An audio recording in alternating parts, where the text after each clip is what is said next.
Coming up next on Arizona Horizon, the impact of Arizona's water and power supplies on economic growth. Also tonight, a new book walks investors through what the author describes as reality-based investing. And a new travel book focuses on hungry hikers. Those stories and more next on Arizona Horizon. Arizona Horizon is made possible by contributions from the Friends of Arizona PBS, members of your public television station. Good evening and welcome to Arizona Horizon. I'm Ted Simons. Arizona's relentless growth is a major factor in the state's economic successes, but with that growth comes increasing concerns over demands on water and energy. Does Arizona have the infrastructure to handle continued development? Joining us now is Cheryl Lombard, President and CEO of NAIOP Arizona, a local real estate development association. Good to have you here. Thanks for joining us. It's my pleasure. Thank you. You betcha. A NAIOP Arizona is? It stands for the National Association of Office and Industrial Properties. We represent commercial real estate, which is all of the above, and it's where you live, work, and play. Yeah, and obviously growth is a major factor to this group, but is Arizona growing in the right way? Yes. I would say I was here back, I'll say the Great Crash, where our entire economy was really based on a home building based economy. And we spent through the governors and the legislature and our city leaders and the business leaders, how can we have a more sustainable economy? And so we've done a great job between our education system, but also more importantly, how we attract new business, new economy. We can have a real economy in terms of just homes, which is an important part. But we now, besides obviously what we have with semiconductors, we have great in terms of industrial, we're part of the supply chain, our mining industry is expanding. The Arizona economy is really thriving all across the state. Indeed, but the question again is, and this is my question to you, do we have the water? Do we have the power to continue to handle it in the right way, to handle it in any way? That is the question always, especially on the water side for Arizona. We have done an amazing job our entire time in terms of when we were formed more than 100 years ago of planning for water. In terms of the Groundwater Management Act, moving forward, we have done an amazing job in terms of securing water supplies. Our cities, our counties, and across the state have been planning. We have the Colorado River, we have the Salt River, we have all of those supplies that we're now tapping into. We've done a great job in terms of planning, in terms of groundwater management. We're one of the only states that actually has a groundwater management plan versus the entire upper basin and probably our sister states. It's just an important step that we've made for planning, but we need to do more to plan for our new future. Yeah, I was going to ask about that. Have the goalposts moved a little bit because of the Colorado River Compact and the fussing and the fighting involved there, and with the advancement of AI and advanced manufacturing? I mean, things move, things shift. Yes, it's all the above. Yes, for the Colorado River, it is a stressed river. It's been a stressed river for a very long time. How we have, in Arizona, we have planned for this stress, but it has been sped up. But now we're at a critical time. The Colorado River negotiations are at a critical point. But we have put forward as a state, along with the other lower basin states, Nevada and California, a very reasonable plan. And it's now up to the hands to the federal government, specifically this administration and the Department of Interior, to make a decision. It is making severe opportunities in terms of where we need to go with infrastructure, which we will talk about, but it's also we're prepared to make those changes and to move forward. And that's why I'm sitting here in terms of the commercial real estate industry and how we grow. That's actually part of the solutions. It's how we fund it. It's how we get all this infrastructure built. Yeah, talk to me about that solution and how NAIOP and commercial real estate can play a part here in making sure, I mean, it's got to get done. It's reality here. This isn't even theoretical anymore. You're correct. And again, it has been sped up. Our cities, the Central Arizona Project, all of the other communities in terms of their water supplies, they've done a great job planning. And it's the infrastructure, it's wastewater treatment plants, it's been storing water. We've done a great job in terms of water credits. It's now time to execute on all of those plans that we've had for the past 30 years. But now we're also looking ahead. We have created our advanced water purification, which is using recycled water. Those plants are being built across this county and other counties, Pinal and Pima County, That's a great interim tool. And again, real estate development is helping finance that. Growth is helping pay for that, along with impact fees and other things that are happening within our cities and counties, depending on where you are. Then we're moving on to augmentation. There are different plans that were recently announced between California and Arizona in terms of taking some of the desal water in San Diego to here. Those are all things. As well, in the groundwater management plan itself, it allowed for moving water from what we call the Harquahala Basin. That's how the town of Green Creek, that's how other communities are, again, they are purchasing water. That is what we call that interim water. Then we need to look to larger supplies of water for our state, because it is a diminishing supply with the Colorado River. But we're prepared, and as part of commercial real estate, we're part of those solutions. What about solutions regarding power and energy? Because great, yeah. obviously water is a major concern, and we've done enough segments on this to know that is a concern. And Yes. Especially, we don't know what the feds are going to say about the Colorado River. So we got to, again, the goalposts will move yet again. But when you drive up I-17, you look at TSMC, goodness gracious, that's a whole new that's a whole new world out there. How do we get the power? Are you planning for nuclear? Are you hearing extra plans for renewables, for gas, for coal? How are we going to power all this stuff? So a couple things to answer your question in terms of NAIOP and how we're involved with that. We just last week did our first, it's our energy infrastructure, or actually energy economic infrastructure luncheon in terms of how we can talk about these things. We brought together the CEOs of our utilities, who are the ones making those investments and those decisions. APS was talking about nuclear. SRP was also talking about water and energy, and then Southwest Gas. The biggest thing we have right now that is extremely important is the large gas line that's coming from Texas into Arizona that Energy Transfer is leading, the Desert Southwest gas line. That's extremely important. That is going through its current permitting process and working with counties and the localities. We have to get that built. As well, nuclear power, we have Palo Verde, which was at the time until recently the largest nuclear power plant in the United States, which is purely off reclaimed water, to your question, Right. The energy and water nexus. And that is still going in full force. And now we're as well moving into natural gas. We have plenty of solar, and it's all of the above. Real quickly, because we're running out of time here, but are all the utilities are they rowing in the same direction? Yes. That's it. That's a good answer. It is a good answer. I can say that they are rowing in the same way. I'm glad to hear that, because that's encouraging news. Cheryl Lombard, again, NAIOP Arizona, talking about power and energy and growth in Arizona. Good to have you here. It's a pleasure. Thank you. 250 years ago, a new nation was born. Ken Burns tells the story of the American Revolution. We want to convey what it was like to experience the birth of our country. Get an exclusive inside look at what it takes to bring history to life. The American Revolution, an inside look. Friday night at 9:30 on Arizona PBS.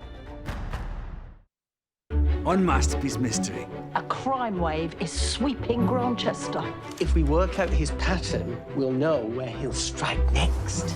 You were going to ask how I was doing, and the answer is fine. This is where you say you think it's been staged, and I say, inside job. You made our lives a misery. Stay for a little bit, would you? Grantchester on Masterpiece Mystery. Sunday night at 8 on Arizona PBS. Great solutions come from very humble places. I'm Miles O'Brien, and I'm searching the globe for solutions. This part of the world has 3 wild jaguars. Undeniably, it's melting. The question is why? Join me. Can we adapt? Yes, we will adapt. There is no choice. Let's meet the big, bold thinkers. If you have an opportunity to make an impact, why not do it now? With a resolve to solve. Coming in August to Arizona PBS. I had 5 ancestors. Several ancestors. 8 patriot ancestors. I have 34 proven ancestors who fought in the American Revolution. I would tell them how proud I am of their sacrifice, the fact that they were willing to go out and give up everything and commit treason against the crown for the beliefs of freedom and liberty. I would ask them what led them to fight or support the cause of freedom in the colonies for American independence. Thank you for the sacrifices, the lives and fortunes that people lost for our freedoms and to create this country that we are so proud to live in today. I would reinforce to them how thankful I am every day for their sacrifices and what they did to bring freedom to the United States of America and to found this country with freedom for all and the opportunity for life, liberty, and the pursuit of happiness.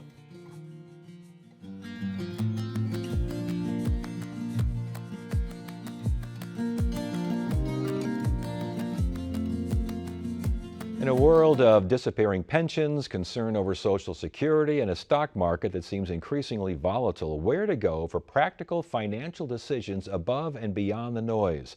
A new book titled The Reality-Based Investor looks to answer that question, and the book's author is Jay Spector. He's co-CEO and founding partner of EverVest, and he joins us right now. Good to see you. Thanks for being here. Great to see you, Ted. My pleasure. Yeah, reality-based investing, what does that mean? So reality-based investing is an investing framework where people focus on the realities of what their income is, what their budget is, and how they're going to generate income from their investments to live comfortably in retirement. So geared toward real life and not necessarily Wall Street. Correct, geared toward reality. That's what we use as reality-based investing. So I know you want to build wealth in a grounded and long-standing way. What does that mean? So what that means is investors have spent decades saving for retirement through their 401ks, through other savings means that they have.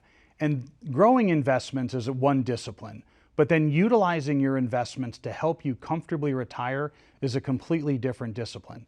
And so what we coach people on and consult people on is how to take those investments that they have and make them work for themselves and work for their retirement. How many folks do you work with, and obviously the people you want to reach with this book, are investing by way of hope as opposed to strategy? Yeah, there are always some clients that like to invest for hope, but if they're coming to work with us, they're coming to us for a reason, and they're coming to us because of the way we invest. They come to us for our reality-based investing philosophy, and that's to really help them achieve that dream of retirement that they want and that they can be comfortable with. That reality-based focus here on a day in which the market just goes crazy, up, down, sideways, this way, that way, you basically what, whistle past the graveyard, or you say, let's look at this, but let's not look too closely? What? No, that's a great point. I mean, you have days like today where you've got volatility, or you have companies that come to market, SpaceX, and they rocket through the market, pun intended.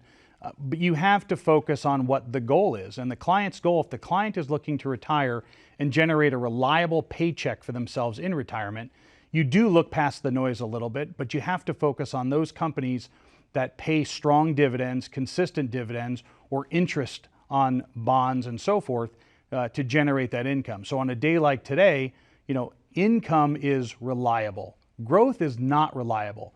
Yes, you can look at the historical charts and see it go from low to high over a long period of time, but it's the peaks and valleys in between that get investors very nervous. And we try to help smooth that out for them by using income. Okay, by using income how? Explain the process. So when people invest in stocks that pay dividends, they get dividends on a quarterly basis or semi-annual basis. Some companies pay monthly. And while investors are still working, they can reinvest those dividends to buy more shares. I call it taking 2 bites at the apple. You have the investment that you have the dividend income that's coming in, and you reinvest that dividend to buy more shares. When you buy more shares, the next time you get a dividend, you have more shares by which to earn future dividends. So you're letting that compound dividend growth happen over time. Are we talking, and you write about the total return equation. Is that where we're headed here? Well, the total return equation, absolutely. The total return equation is a basic math equation. Growth plus income equals your total return. If you're seeking only growth and have no I in the equation, no income, then you're really relying on growth. If you add that I in and you have growth plus income, you have a better chance for a higher total return over time. Does the I somewhat mitigate the G? The I can mitigate the G, the growth, or the income can mitigate the growth in markets like we've experienced, the last 2 weeks where you've had an extreme volatility because of the pullback in the tech sector. But you still don't abandon because you've had a rough stretch. You always have to have growth as part of your portfolio to outpace inflation. Inflation that is pretty high right now. We're experiencing that high inflation. So you need to have a portion of a portfolio that's growth focused, but you also need to have in a portfolio positions that are focused on generating income. Do investors often get that wrong, that total return equation? Absolutely, all the time. Our job is to educate people and help them understand why they need to have interest and dividend income as part of that portfolio for their total return equation. It's understanding the client's risk profile. If someone is solely focused on growth and they don't care about ups and downs of the market, you're not going to convince them or educate them on the proper way to invest for a long-term retirement income portfolio. They're hoping and praying that they're going to have that long-term growth. The income pyramid that you write about. Talk to us, please. So the income pyramid, think of a pyramid. The pyramid's in Egypt. The base of that pyramid is very strong. So you want to have your guaranteed and stable income sources there, like Social Security. And we can argue about Social Security, whether it'll be there in the future or not. But for this illustration, Social Security, people have pensions from companies or from previous government work. You have annuity income, which is guaranteed by the insurance companies that issue those annuities. Those become the base of your pyramid. And then you build up from there, adding dividend stocks, other interest-bearing investments, and then ultimately you can put growth on the capstone. Interesting. You also write about tax-smart withdrawals to preserve capital. What's that all about? So that's a great point. You want to focus on, it's a sequencing of distributions. We always talk about sequencing of returns, but sequencing of distributions. How are you going to efficiently and tax efficiently distribute a retirement income portfolio? If people have Roth IRA investments, there's pros and cons to starting with a Roth IRA, which those distributions are tax-free. So we talk about really understanding your tax situation, what your estate goals are, in order to sequence how those distributions now come out of a portfolio. IRA distributions are taxable as ordinary income.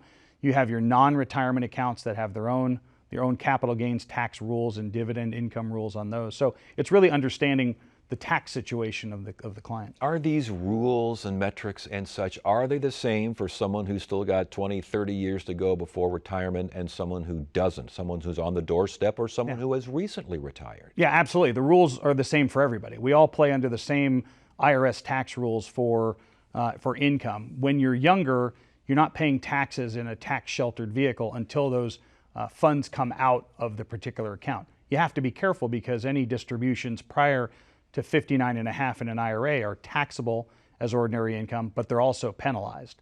So we encourage people to save, kind of not set it and forget it, but set it knowing you're not going to take a distribution out of that IRA until 59.5. Can you set all of this? Can you be too cautious? Of course, you can be too cautious. There are folks that were enamored with having FDIC insured money market accounts at 3 or 4% the last several years, and they started to see some of those interest rates start to go down. Those accounts are not outpacing inflation, and they won't outpace inflation. Yeah. So you have to be very careful and balance that caution with appropriate risk. And real quickly, that's about 20 seconds left here. The book is for those retired, the whole gamut? The whole gamut, but it's really geared towards those that are preparing for retirement, approaching retirement, and those in retirement wanting some fresh perspective. All right, very good. Jay Spector, Evervest, good stuff. Congratulations on the book, Thank you. And thanks for being here. Thanks for having me.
Acclaimed travel writer Roger Naylor is out with a new edition of his popular book that helps feed hungry hikers in the state.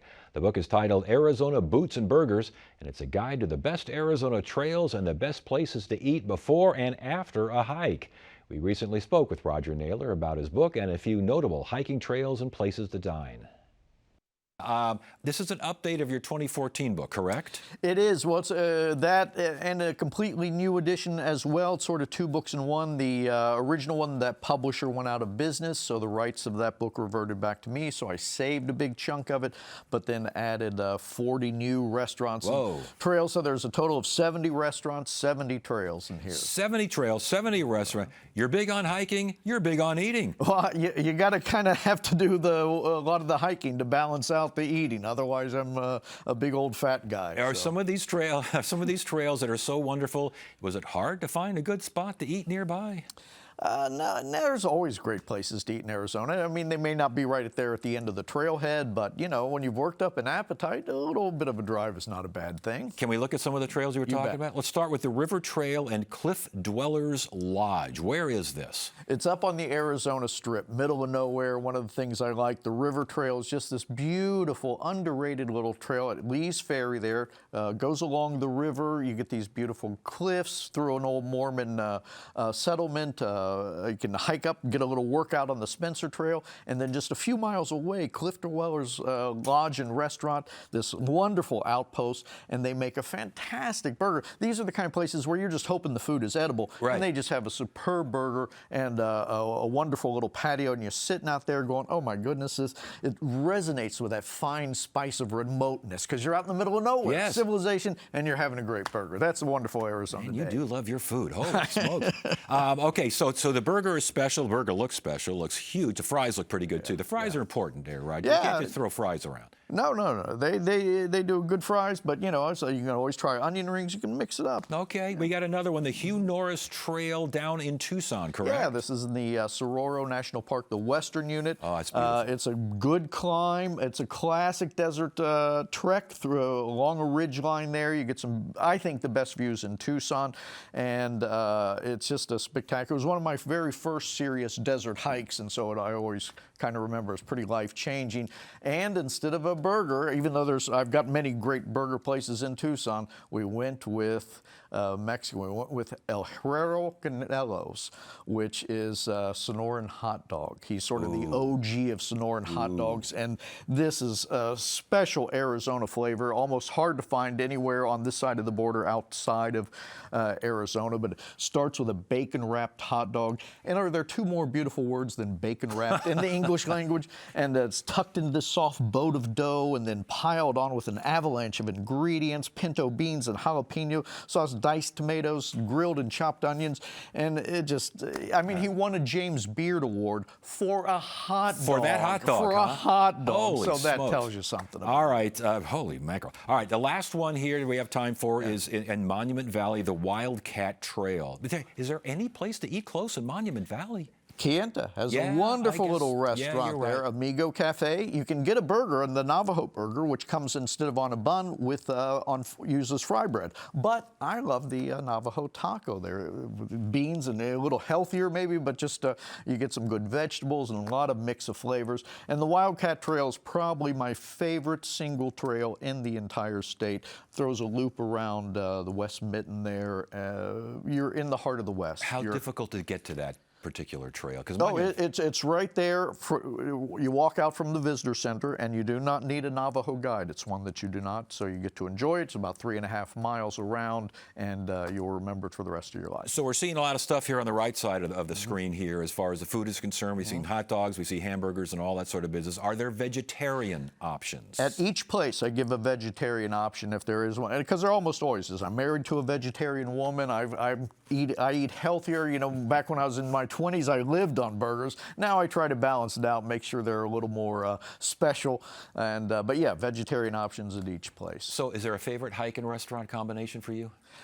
I think the best burger in the state is Dive Bar Burger right here in Phoenix, Harvey's Wine Burger. Just spectacular. spectacular. Harvey's Weinberger, that's been around forever. It has, but it's been upgraded significantly. Just a dive bar, you walk in, it's dark, a little hang up, but man, they make a burger that is just succulent. Just beef candy. Just settle down there, fella. Dinner's coming up, so it's good to see you again. Congratulations on all your success. Roger Naylor, the book is Arizona Boots and Burgers, and it's a heck of a lot of fun. Good to see you. My pleasure.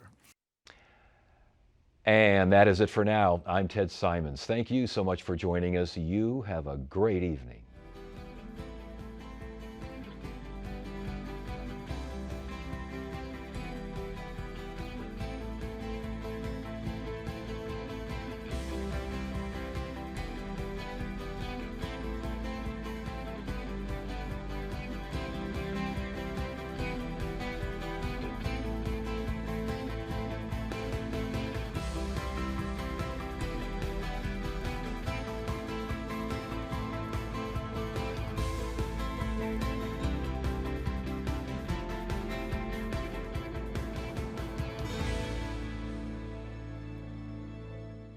Because kids will always be more curious, Arizona PBS delivers programs that serve as a trusted guide for little explorers. Thanks to you and the Greater Phoenix Chamber is here to help your business grow and thrive with an abundance of resources.